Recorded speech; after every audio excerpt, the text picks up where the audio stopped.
it may well be occurring for thousands of other customers, and when you rush to get alternative resources, maybe they're not there.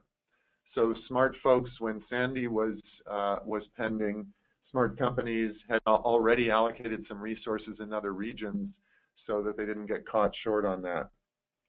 Two more points to emphasize to wrap up. The fourth point is around automation. Really paying attention to automating as much of the failover as you can, and one piece of that being testing for workload portability.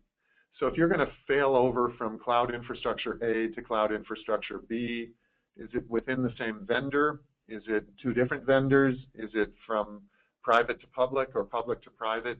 Make sure that the workloads that you're running there are portable and, in fact, can fail over. Do they auto-configure themselves when they launch? That's the ideal to really play out the automation.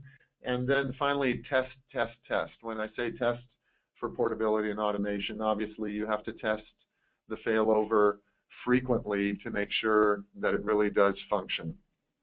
Final point, the fifth point here, just to wrap up, and something that I think often gets overlooked, is that most of us in one way or another are managing our apps and that run on cloud infrastructure, and we're managing them from some kind of management tool.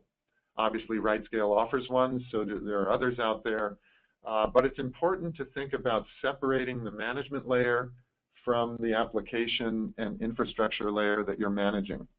In simple terms, if both the management plane and the application plane are in the same cloud location that goes down, you've got nowhere to go to launch new resources.